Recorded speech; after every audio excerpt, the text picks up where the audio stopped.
There's just 10 days to go until the Senedd elections, but it's still anyone's to play for. The two front-runners, Plaid Cymru and Reform UK, are seeing the gap between them close in the polls. But one poll this week has predicted that Reform could win the most seats in the Senedd. However, they would still need more support if they wanted the Reform leader to take the top job. We'll explain why that is, what it means for the parties, and what it means for you ahead of this Senedd election.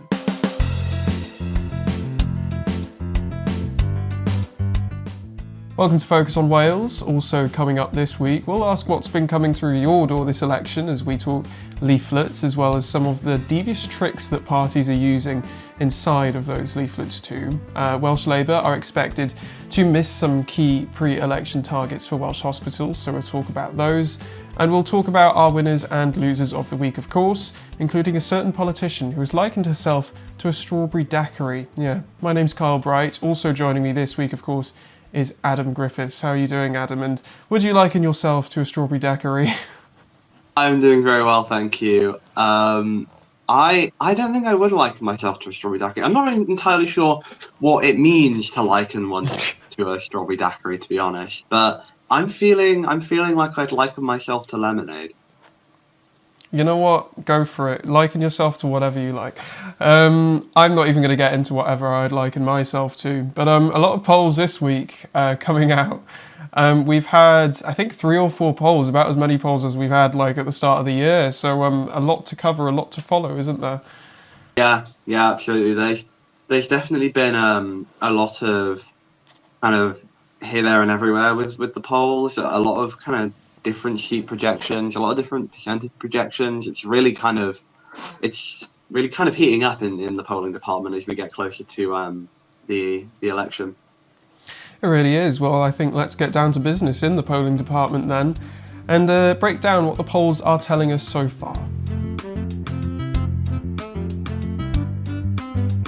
Well, as I've said, in a week where we've had nearly as many polls as in the entire year up to this point, they all tell a similar story this week, which is that there's a closing gap between those two front-runners in this election, which are, of course, Plaid Cymru and Reform UK. And we're going to look at the latest YouGov poll for ITV Cymru Wales and Cardiff University, which has projected this week that Reform might even have the most seats in the Senedd, even more than Plaid Cymru, which is quite a prediction because most of the polls have typically been given the slight edge to Plaid Cymru up to this point. So here are the numbers from this seat projection. Reform UK would hold 37 seats in the Senedd. That's one more seat than their competitor Plaid Cymru on 36.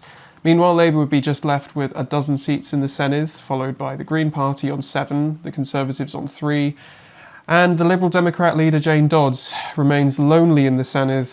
Only person still, so not great news for the Liberal Democrats. But the voting percentages as well put Plaid Cymru and Reform UK on a tie at 29%, while Labour would attract 13% of the vote, the Green Party 10%, the Conservatives 8%, and the Liberal Democrats 6%. So that means that the 4% left over would go to the other smaller parties.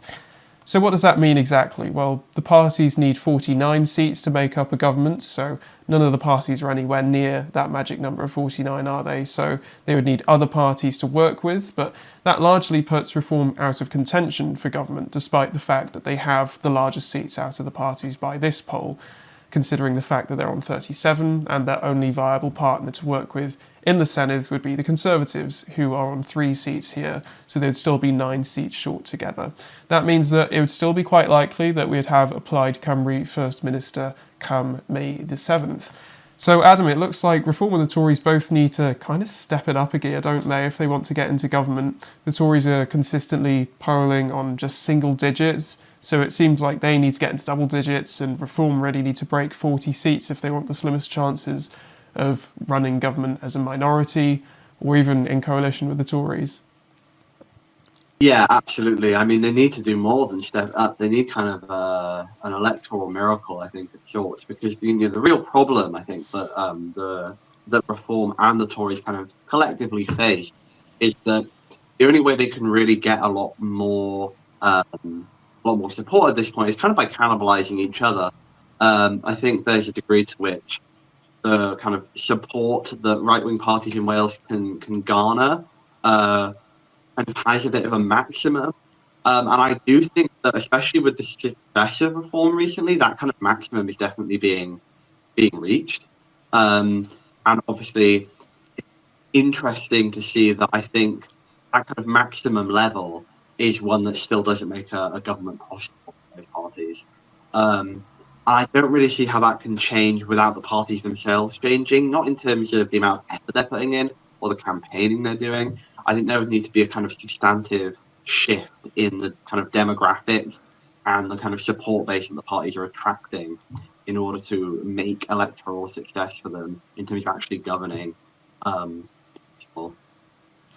Yeah, well, I suppose we always talk about this, don't we? The fact that in Welsh politics, you should sort of think of, rather than separate parties, you should think of sort of blocks in politics, right? So you have the progressive left parties like the Liberal Democrats, Labour, the Greens, and of course Plaid Cymru. But then on the sort of more conservative right wing, you only have Reform and the Tories, which gives them less flexibility, doesn't it?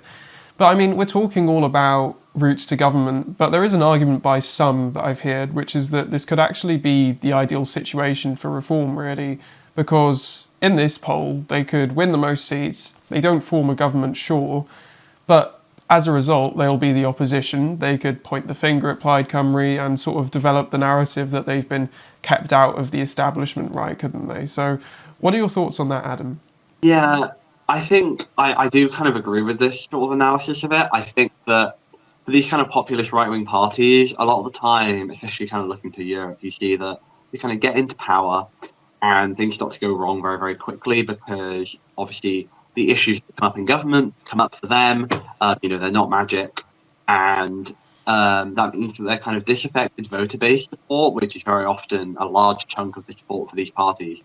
And when things don't change very rapidly and very massively, they're very, very quick to kind of abandon the party. There's none of the kind of built-up loyalty that a party like Labour or the Conservatives might have, where, when things I've voted this party for years, or even that their kind of family have voted this party, none of that exists by like Reform because it's so new.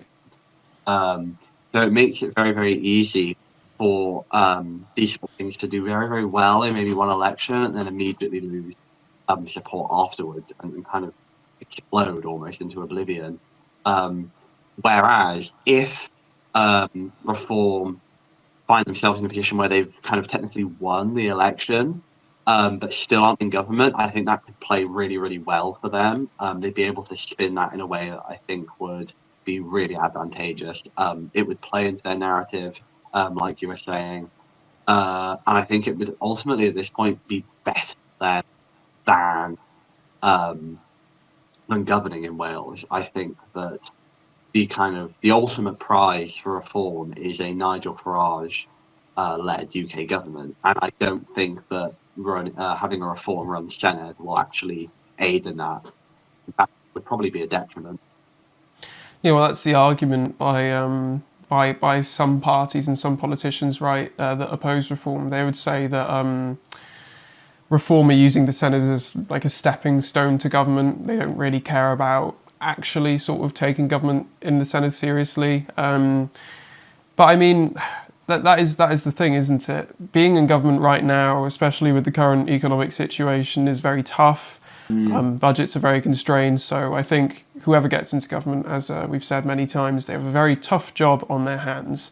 But let's talk a little bit more about those routes into government. It should be noted that Plaid Cymru's route into government isn't great under this poll either. If we do the maths, to get over that 49-seat threshold, Plaid Cymru and Labour together, the incumbent party of course, would put them one short at 48, which means you'd have to get a third party involved, which could be the Green Party or Plaid Cymru, or not Plaid Cymru, sorry, it could be the Green Party or the Liberal Democrats, of course, are the most likely partners there. So perhaps a little bit of a rainbow coalition on our hands here. Yes, and I think that obviously what's more likely is that ultimately the party would be the Greens. I think that Lib Dem support for a government like this is going to be very, very, very conditional on having a very specific layout of seats. because the Lib Dems are not likely to get very many seats at all in this election. So unless we have a situation like what this poll is predicting, where Plaid and Labour are literally like 1 or 2 seats off of a majority, there's really no place for Lib Dems in kind of being useful for them, which kind of leaves only the Greens realistically. And even then, I do think that rather than being added into the coalition, I think whichever third party ends up being kind of drafted in, whether that be the Greens or possibly the Lib Dems, I think they would kind of be left outside of the coalition, but relied upon for support in the actual Senedd. I think that, you know, the UK political context is not massively used to coalitions, and I think that a 3-party coalition would be particularly unwieldy, especially as the kind of first government after this new expanded Senedd and new voting system is brought in. I think that Plaid will really want to avoid that. I mean, they've said themselves that ultimately they hope to govern as a minority party on their own completely, which I don't think would be feasible with the kind of numbers they're looking at getting at the moment. But I think it definitely would put them off having a third party in coalition with them. Yeah, well, we've been talking about how Labour would be making up part of that sort of group of parties that might be working together as a government. It's sort of a swapping of the guard, isn't it? A changing of the guard between Plaid Cymru and Labour here, because of the fact that usually it's Labour who are in government, and then recently, of course, we had Plaid Cymru in a cooperation agreement with Labour to sort of get things through the Senedd. But 12 seats for Labour now, it has to be damning when they've been in power for over 2 decades, isn't it? One poll has put them as high as 24, so there is perhaps some hope for them. There's still a bit of uncertainty between the pollsters. But will Labour come back from this in the long term, or will it be sort of a Scottish situation where I suppose Scottish Labour had a hold, didn't they, on Scotland, and then the SNP came in, and it's sort of been history since, hasn't it? Yeah, I don't think that Scotland and Wales are going to be similar here, much in the same way that they haven't been similar in the past politically. I don't think that this will usher in a kind of new era of Plaid Cymru dominance of the Senedd. I don't think that's going to happen here. I think that what will actually probably happen is that it'll kind of introduce a kind of, I think, much needed competitiveness into the Welsh kind of political scene, which I think ultimately will lead to a kind of jockeying between maybe Plaid and Labour. And I do think that is kind of a good thing for kind of accountability and for good politics. It's not good to have one party be absolutely assured of its success all the time, because it does kind of lead to a certain hypocrisy. And I think that Labour at the moment is in a particularly bad position where it's very unpopular at the UK level, and there's also a lot of unpopularity that's built up at the Welsh level over years and years and years of Labour being in power. And I think that it is entirely possible that if Labour kind of, with an electoral defeat, to really push them to think about where they're at, it's totally within the realm of possibility that Labour will kind of go away and really kind of think about why they were successful in the past and can be successful in the future, and come back kind of, I guess, with a certain vengeance, and not restore the status quo. I don't think that the status quo that's been in Welsh politics is coming back, but I don't think that we're kind of moving to a different of Plaid being always the main party. Yeah, well, let's briefly talk about the smaller parties, of course, in this poll. So the Greens on 7 seats, seems like they would be reasonably happy with that performance. It's been quite consistent with that uptick in support they've had recently. The Conservatives, though, and the Liberal Democrats on 3 seats and 1 seat respectively, perhaps not so much. Yeah, I think that 3 seats for the Conservatives is a bit low. I mean, it's very low considering how well they did in the previous Senedd election, but it's also low compared to some of the other polls that we've seen recently in the lead up to this election, I think. So quite a kind of bad result for them there. And obviously, only 1 seat for the Liberal Democrats. Again, it needs hardly be said that that's really kind of in the danger territory of winning no seats at all. And even one seat is really just not what I think the Lib Dems are kind of hoping for here. That is obviously the same result as they had in the Senedd as it was in the last 5 years, which really means that when you think about the fact that this Senedd has more seats, really that is kind of a decline of sorts.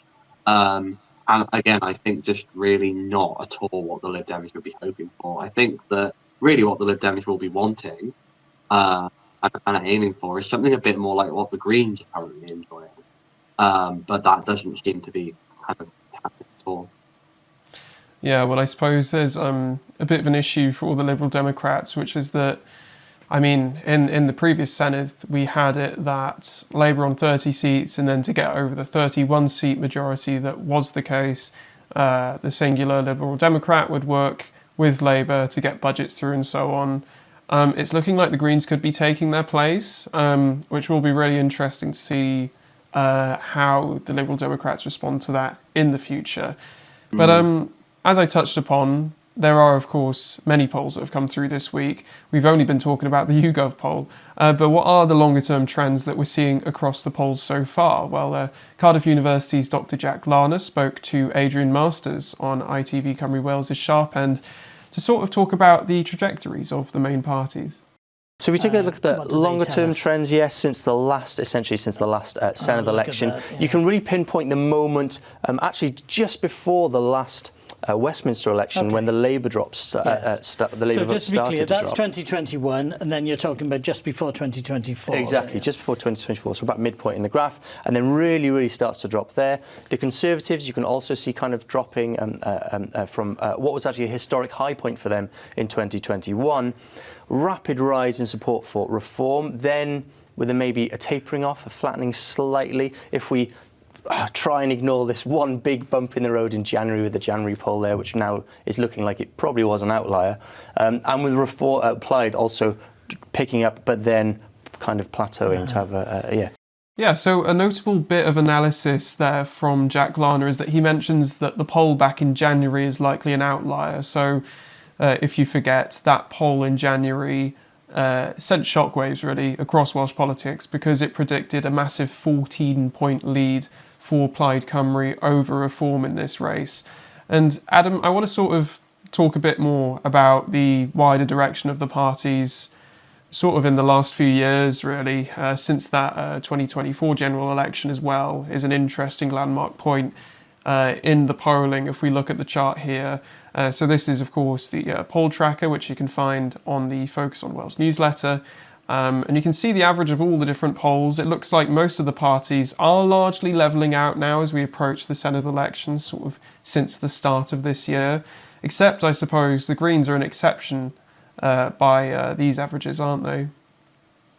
Yeah, obviously the Greens kind of recently are kind of seeing a real rise. I think fair to say kind of broadly in line with when Jack Larner took over the leadership of the party. And that kind of rise doesn't seem to be slowing down at the moment. So what will be really interesting to see is whether or not that rise continues into this election and then obviously after the election, and kind of where that is going to come from, because obviously if the percentage of the vote going to the Greens increases, the vote percentage of someone else is going to have to drop somewhere. So it'll be very interesting to see kind of which parties end up losing out to the Greens. My suspicion is that it will probably be Labour again, but it's obviously entirely plausible as well that they might kind of cannibalise some support from Plaid Cymru and even the Lib Dems. I do think it's interesting as well that Reform UK do seem to be dipping a little bit in the kind of most recent months, which kind of fits with what we've been seeing over the broader trend of the last kind of couple of months going into this election, which is Plaid kind of just slightly ahead of Reform. But obviously seeing things kind of start to narrow now might suggest that maybe they're kind of picking that little bit back up as we get towards the actual election. And then kind of the Labour, the Conservatives and the Lib Dems have all been really kind of stagnant now for quite a while, and don't really seem to be going anywhere, which obviously in some senses is good. They're not going down, but in some senses isn't really the best either, because none of them are particularly high, and none of them seem to have any kind of really gaining much traction anytime soon. Yeah, well, I think one thing to keep an eye on is the fact that, of course, at the moment, I think there's still a lack of understanding, isn't there, about the new voting system where it's a lot more proportional. So people are still sort of in the mindset, and I don't really blame them because a lot of the parties are also saying this in their sort of leaflets and so on, that, for example, Plaid Cymru say, vote us to stop reform.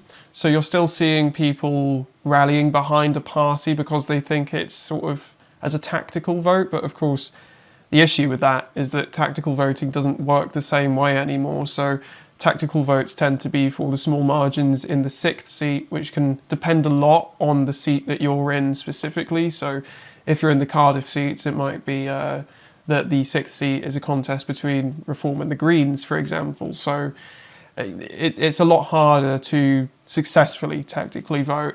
And it will be interesting to see whether this recent poll that's projected Reform potentially having the most seats, whether that boosts people into Plaid's vote share, or if it will perhaps the new voting system will cut through a bit more, because there have been some parties campaigning on that. So the Labour Party have been sort of making more emphasis of the fact that you can sort of more truly to yourself vote who you want to. But it will be interesting to see over the next sort of week now, isn't it? I think it's 10 days when this podcast goes out.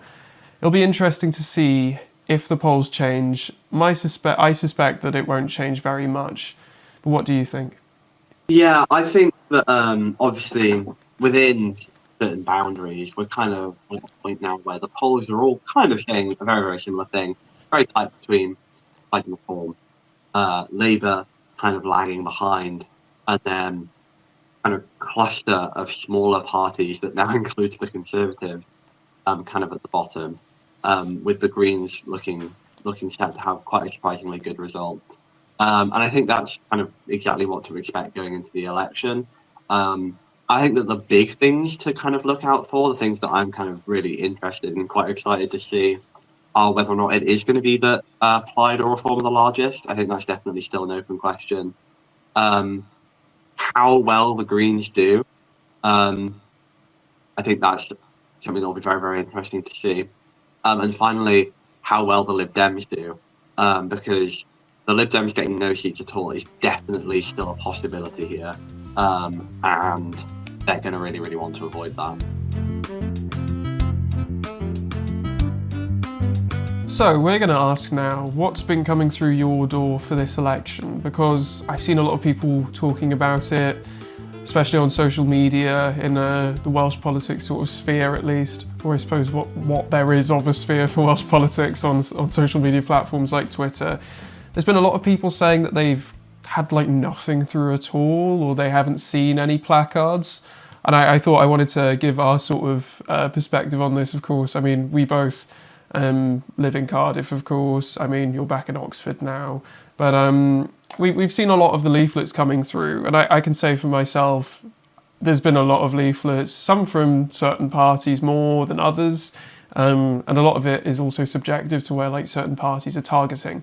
But what I want to talk about a bit more is some of the tricks that they use in some of these leaflets, because of course there's the stereotype of the Lib Dem bar chart, and we do have a Lib Dem bar chart to take a look at.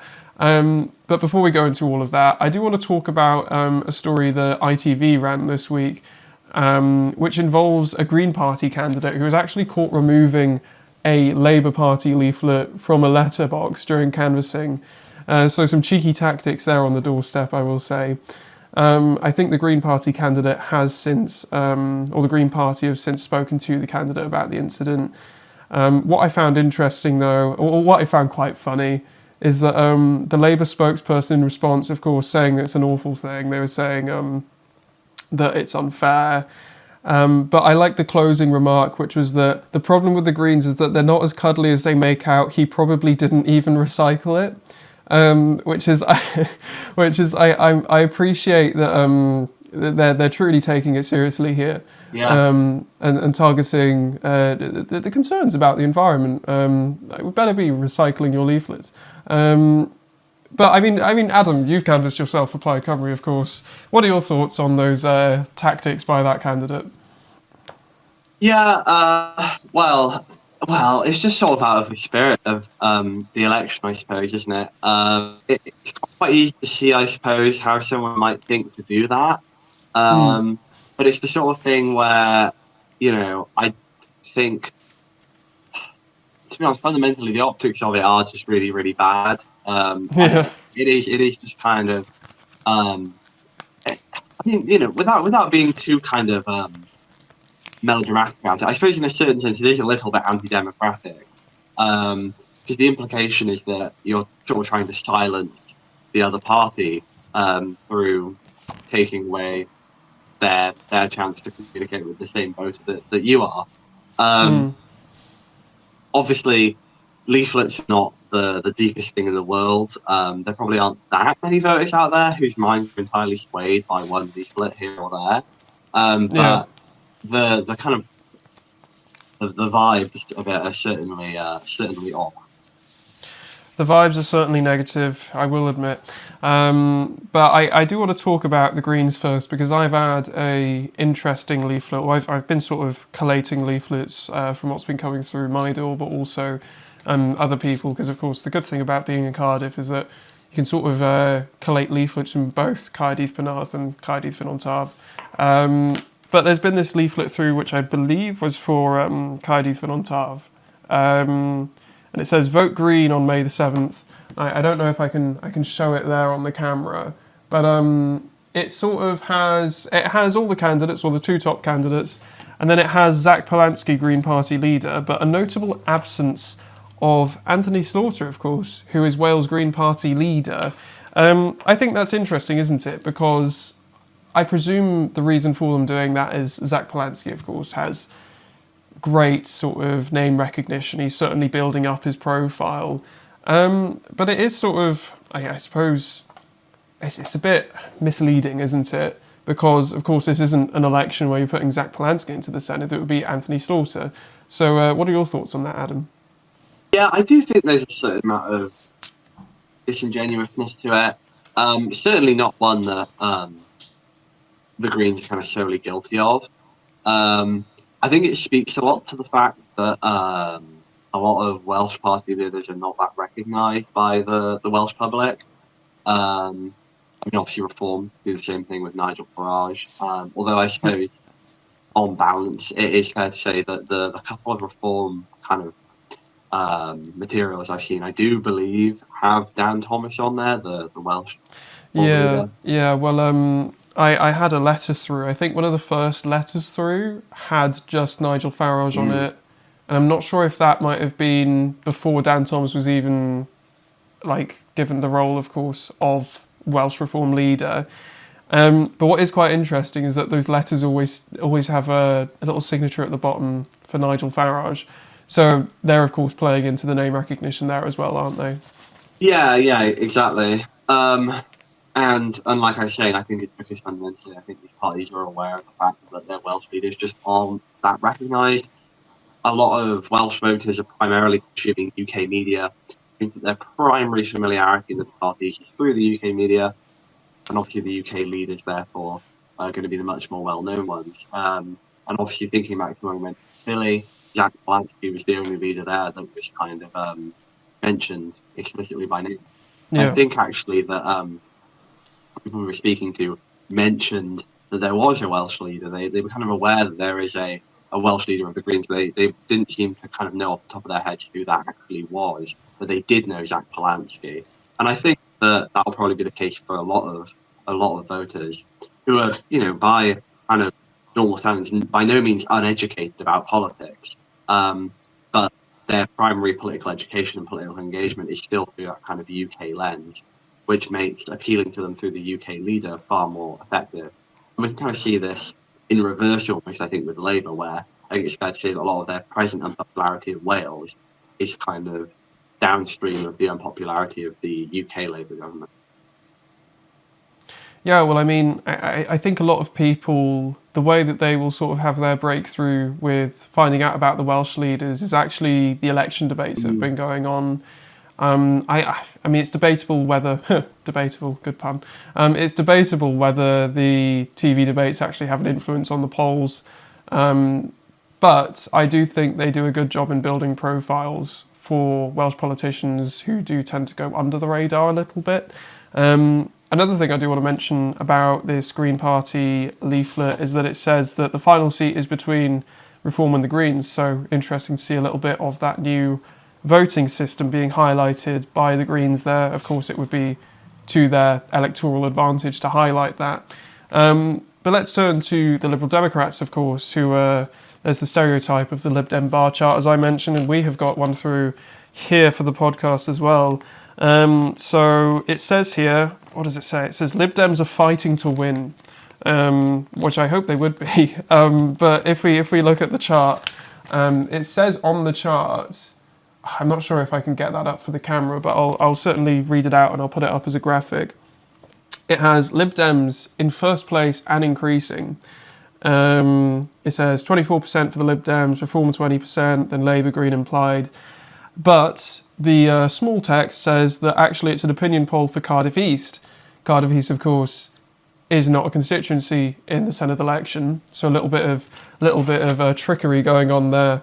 So there's that to talk about, as well as this little leaflet that I've got from the Lib Dems, which is a lot more Welsh focused, I will say. It says vote Welsh Liberal Democrat to protect the NHS and stop independence. Let's talk about both of those, Adam, because I think first let's talk about the bar charts. What are your thoughts on that? The way that the parties can sort of deviously trick people by selecting what data they use. What should people be looking out for? Yeah, I do.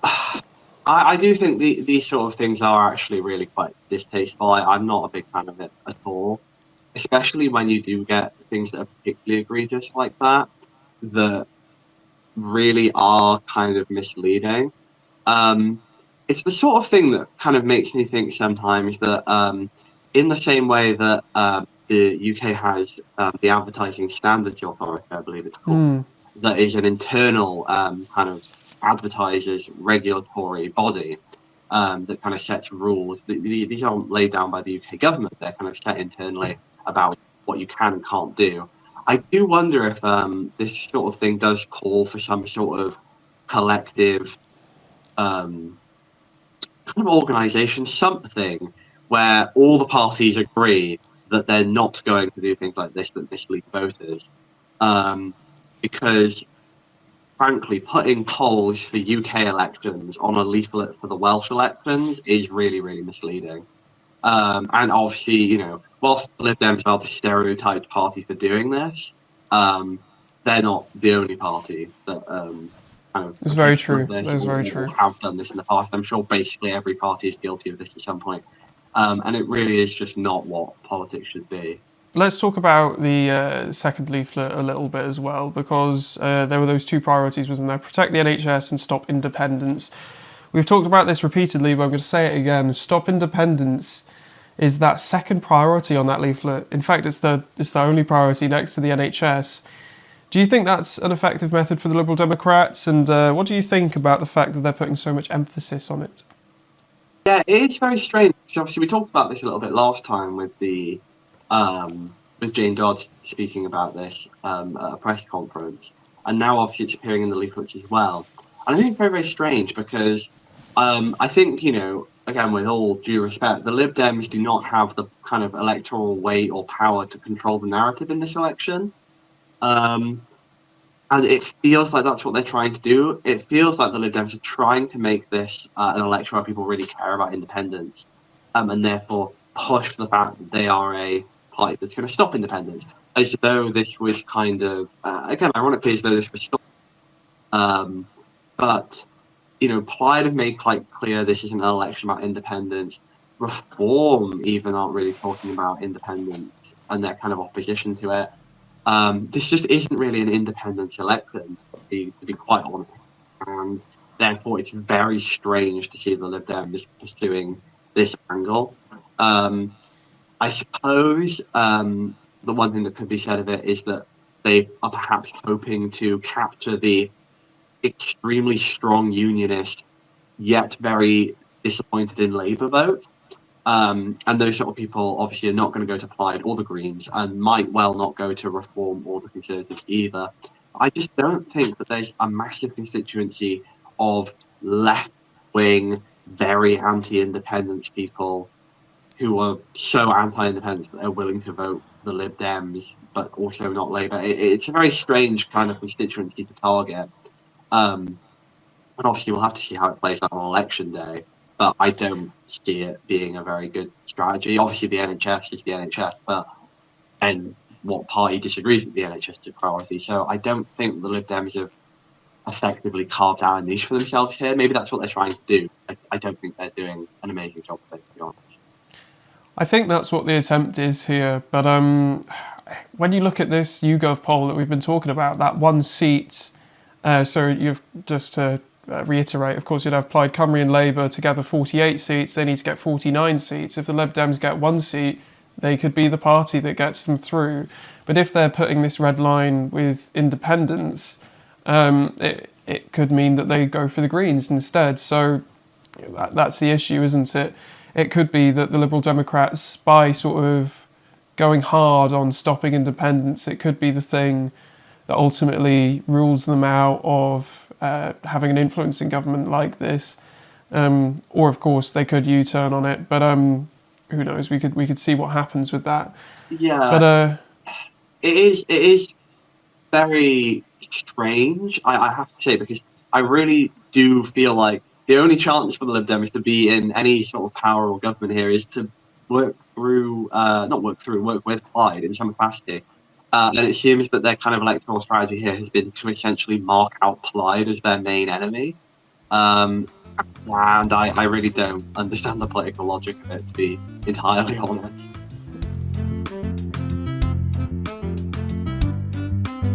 So the performance of Welsh hospitals is something that's very important for Wales, of course, obviously as a vital service, but also especially to Welsh politics, it's very significant because of the fact that we have a rapidly ageing population of Wales, more than the national average, and in political terms, the health budget is the area that gets the largest sum of money from the Senedd budget.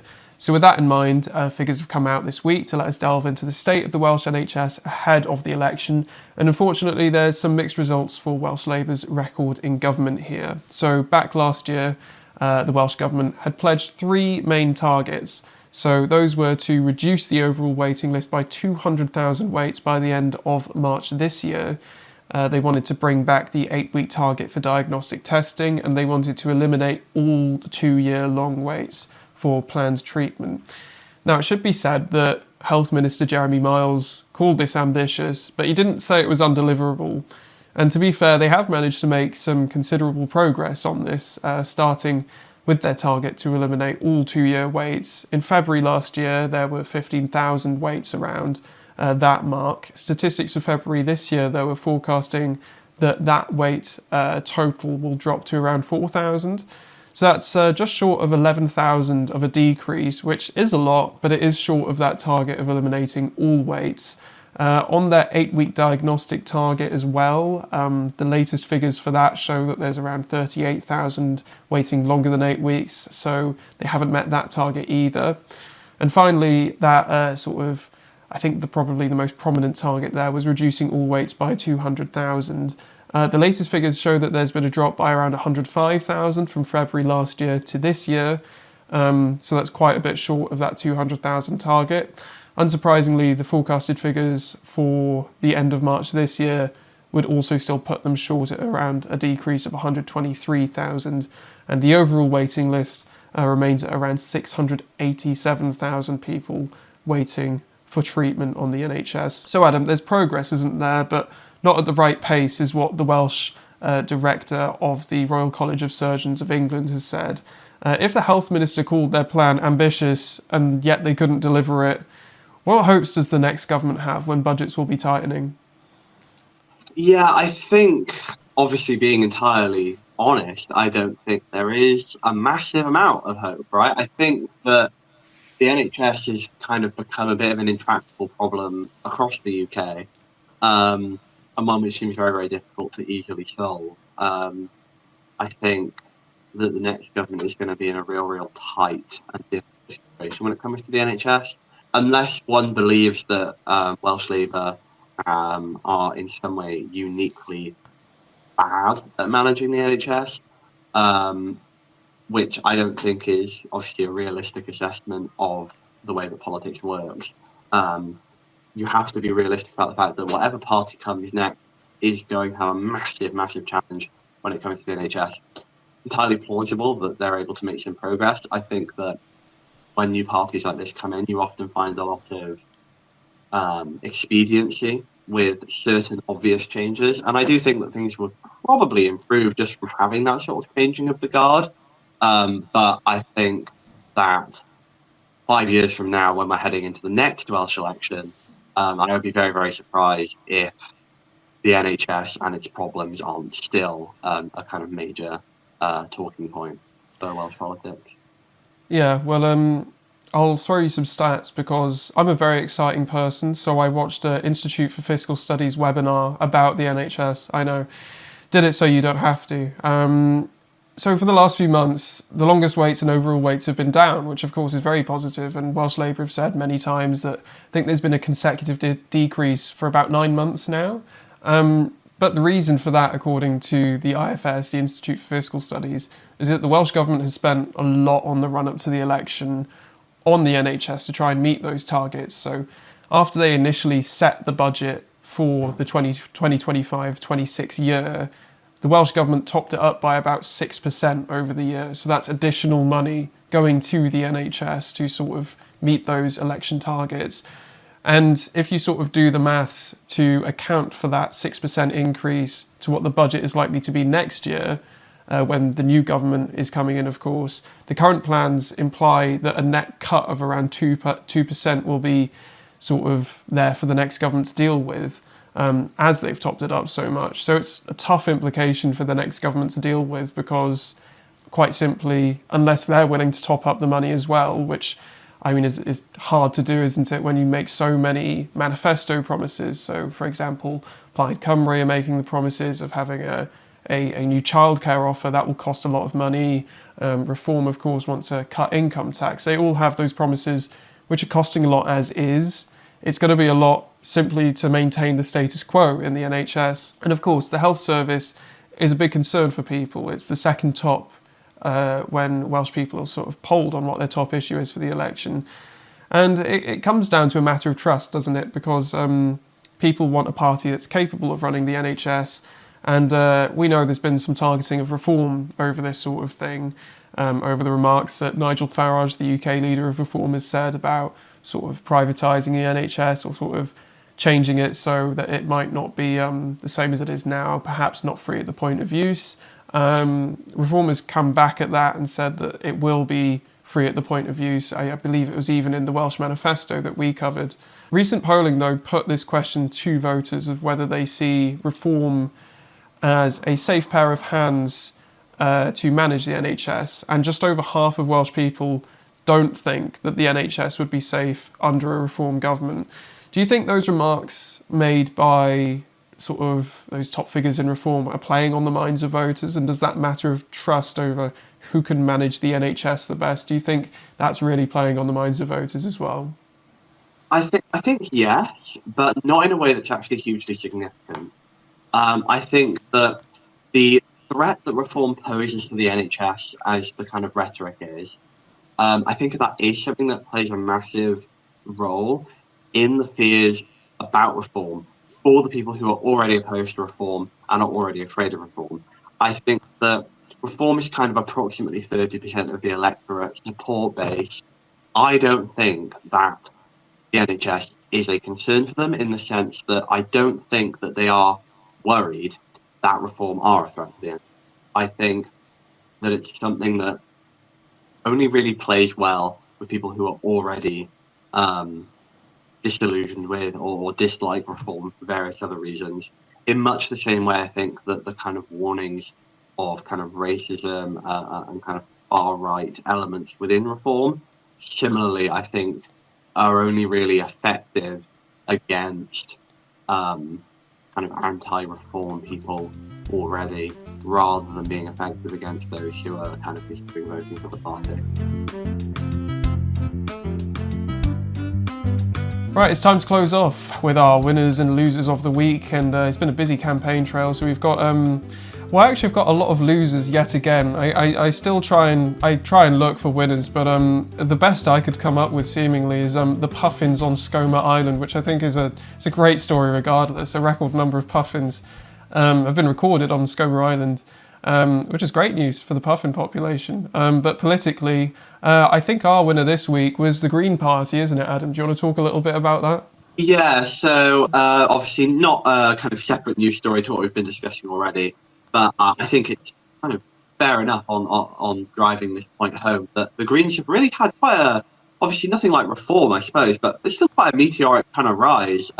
Obviously, have never won any seats in term before and are now looking to do better than both the Lib Dems and the Conservatives, which I think is really, really impressive, especially in a climate of kind of left-wing ascendancy with obviously Plaid Cymru looking to do quite well. I think it's really kind of impressive the way that the Greens have managed to kind of carve out a niche for themselves heading into this election, especially with Plaid Cymru, who are in many ways quite similar, being so dominant already. Yeah, I'll be tracking to see whether that uptick on the poll tracker continues up to this election, and whether that really materialises in the result too. But let's turn to our losers of the week as well. So we got two losers from two different political parties, as well as an additional one that I'll be adding on to the end. Adam, who is your loser of the week? Yes, so my loser of the week is unfortunately Jane Dodds once again, because when Ed Davey visited Wales recently, he did not actually meet Jane Dodds. And I can't remember what we've spoken about it before on the podcast, but there's kind of a bit of a history between Ed Davey and Jane Dodds. Obviously not one that like we know loads and loads about. But the impression seems to be that they don't necessarily get along that well. Which is a dynamic which is a bit strange for a political party, one that I suppose makes a lot of sense. If a party had to have this sort of dynamic, I suppose it would be the Lib Dems, due to their very kind of federalistic party structure. The Lib Dems are very kind of hands-off with their various national branches. So I suppose it's entirely plausible that we would have a situation like this where I don't think they get along massively, and Jane Dodds is kind of, I suppose, left to run the Welsh Lib Dems if she sees fit. And obviously, it is good for them, I suppose, to have that kind of national leader visit in the run-up to the election. But it does sort of expose divisions within the party, or at the very least, a sort of personal animosity of some description between the two of them, which just can't really be good for Jane Dodds or for the Liberal Democrats in general. Yeah, well, their relationship has been strained ever since, I believe there was a controversy over the handling of a sexual abuse case when Jane Dodds worked at the Church of England, and I believe Ed Davey sort of told her to reflect on her position, which of course is political speak for sort of getting her, I think he's trying to encourage her to step down, right? But of course, like you were saying, with the structure of the party and the Lib Dems, Jane Dodds has continued to run as Welsh leader, which sort of creates this weird rift, doesn't it, between the leadership of the Welsh Party and the UK leadership, which certainly can't be great for, of course, their party as a whole, can it? My loser of the week is the First Minister, Senedd Morgan, because of what I think has to be my favourite headline of this election campaign, and it reads as follows. It's from ITV News. Senedd Morgan likens herself to strawberry daiquiri while warning she could lose seat. And it has, ITV News, they really did her so dirty. They've taken a screen grab of the video she's done where she's like smiling and pointing at the strawberry daiquiri. I'm not necessarily calling this a loss due to optics, but the actual political point I want to get at is that there's been a lot of talk about Senedd Morgan this week, and the video that sort of screen grab and this sort of strawberry daiquiri moment, if you want to call it, that is taken from is to do with her explaining the new voting system, and it's partly because she's been sort of vying to try and retain her seat in West Wales, and it's been looking like, according to some polls, that she could lose it, which would be historic and very symbolic, as we've discussed before. But to be sort of scrambling to the lengths of lining up all different sort of cocktails Certainly something interesting that I haven't seen before. Who knows? Maybe it's like a sort of attempt to relate to the youth or something. What are your thoughts, Adam? Yeah, I think I will say that actually I do think that it does play into the image of Ellie Ned Morgan that maybe she should have been leaning into a lot longer ago. Because obviously we've kind of got this sort of very professional politician kind of vibe that most politicians obviously have. But through various things being leaked at this point, it's kind of becoming, I think, more known that Elined in many ways is actually quite, fond of a bit of fun. Yeah. There was the video a long time ago of her dancing at some party. Yeah. And I think that played correctly, that kind of persona could actually come off as very, very kind of relatable and human. Kind of in a similar way to the sort of Boris Johnson-esque thing, but in a bit of a different and slightly more professional way. And I do think that, it's a good thing in that sense, but probably too little too late for Alina at this point. And I do wonder if not being part of the kind of broader image of cultivated for her, it might not have a good effect on her electoral prospect. Yeah, as is the case with many politicians, when you sort of meet them outside of the sort of context of politics, they're honestly they're very human, aren't they? They are humans at the end of the day. And I briefly met Alina Morgan when I was at the Senedd a few months back, and I feel like if she sort of had that personality where she sort of has this sort of, I don't know, these jokey vibes, I think she should honestly lean into it a little bit more, because I think that is really her strength. She comes off quite well as human. And there was an interview that ITV did separately where all the leaders have been eating fish and chips and sort of talking about Welsh politics. And when she did that, she also came across as quite human, I thought. And I think that is something that all politicians can take away, is that I think they should sort of lean into being a bit more sort of personable. And I think that can sort of get people to relate a bit more to them. I mean, at the end of the day, I think if we look at Nigel Farage, for example, that's one of his strengths, is that he's very personable, isn't he? But speaking of those that chippy chat that ITV Wales did, I'm going to highlight Rhys Iorwerth as a loser, and I will be doing this because during the chippy chat that he did, he called Chippy Lane in Cardiff City Centre, he called it Caroline Street, which I dispute strongly. I think it is 100% Chippy Lane. What are your thoughts on this? Is it Chippy Lane, Chippy Alley, Caroline Street? Well, I'm going to have to come out and be a bit rogue here and say that I actually have never gotten a chippy from the lane that must not be named. Blasphemy. So I think I'm going to have to actually... I'm actually going to have to stand aloof from this one and neutral party, because my favourite chippy is in the suburbs of Cardiff. I guess shout out to the fisheries. That is my favourite chippy.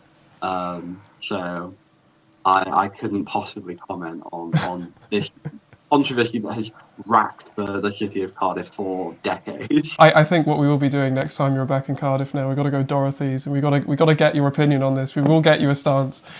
Oh gosh, a busy week of polls, a lot going on this week, so I can't imagine how busy it will be next week, because we are only 10 days out now from the election. So I think next time we sort of meet up to speak will only be 3 days out, I think, by my maths.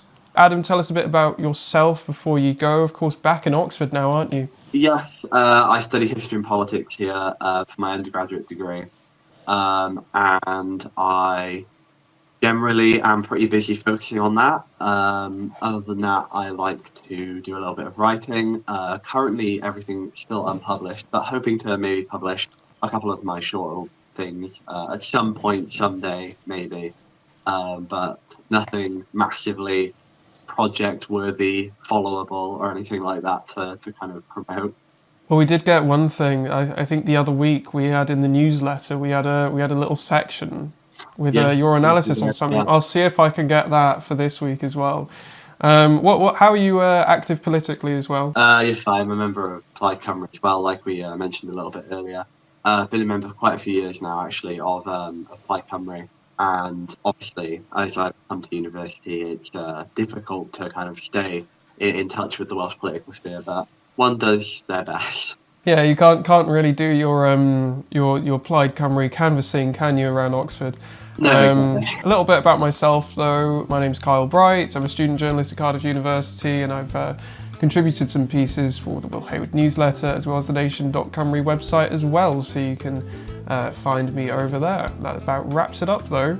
We'll be back 3 days away from the election, Adam. See you next week. See you soon.